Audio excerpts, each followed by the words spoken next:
aujourd'hui on se retrouve pour une nouvelle vidéo.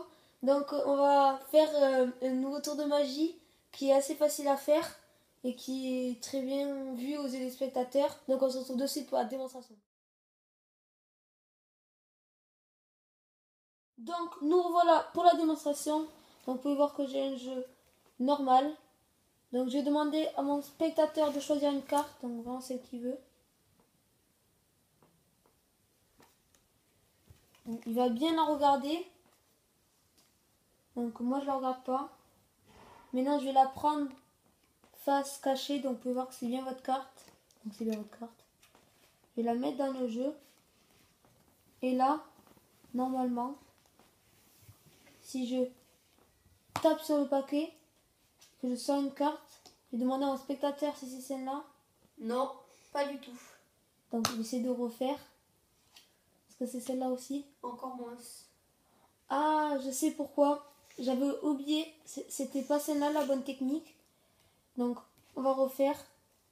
Je vais frotter, frotter, frotter, frotter, frotter. Et maintenant si je fais un ruban, je vais voir qu'il y a une carte qui est à l'envers.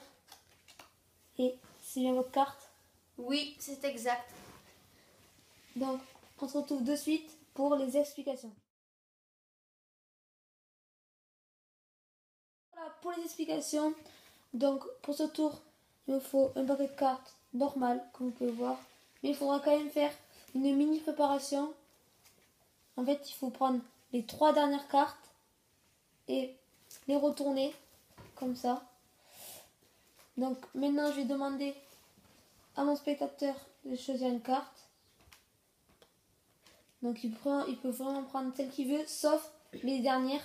Donc faites attention. Oui, et aussi, il ne faut pas qu'il montre le jaune entier, sinon le spectateur verra que 3 cartes sont retournées. Il ne faut surtout pas non plus qu'il fasse un ruban. Donc là, c'est l'explication, donc il peut regarder la carte. Donc là, c'est le roi de trèfle.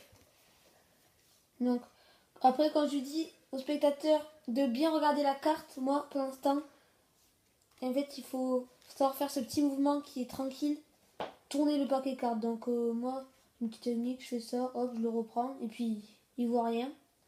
Donc après, je prends la carte qui est dos comme ça. Donc en fait, il croit qu'elle est dos comme celle-ci, sauf qu'en fait, elle va être à l'envers déjà. Donc là, le jeu, là, le tour est déjà terminé. On pourrait faire de suite la technique, sauf que moi, j'aime bien quand même faire un petit suspense en tapant, en lui demandant si c'est sa carte. Non, ce n'est pas celle-là. Donc moi, vraiment, je sais que c'est pas sa carte, mais j'essaie de pas le dire. Mais là, faut faire vraiment attention, parce que si on tape et on prend cette carte, après, le spectateur verra la préparation. Et donc ça, c'est pas bon. Donc moi, j'ai une technique. J'ai fait, quand c'est les 2 cartes, j'ai fait, ah mais oui, c'est vrai, je me suis loupé de technique. Donc je reprends les 2 cartes, je les mets dessus. Et après, je frotte ou vous pouvez faire ce que vous voulez. Et donc là, on fait un ruban sans trop faire le ruban jusqu'à la fin pour pas montrer cette carte. Donc vraiment, faut laisser un petit paquet à la fin, ça fait rien. Donc là, c'est la carte du spectateur. C'est bien celle-là. En fait, la carte du spectateur sera retournée dans le jeu. Donc ce ne sera pas difficile à retourner. Mais attention à ce qu'il a dit, ne pas trop faire pas faire un ruban trop long. Laisser un petit paquet à la fin. Sinon le spectateur verra qu'il y a 2 cartes retournées. Et là, ce ne sera pas très très bon. Donc je laisse terminer. Donc voilà. Donc on se retrouve pour une nouvelle vidéo. Likez, partagez, abonnez-vous. Allez, ciao tout le monde.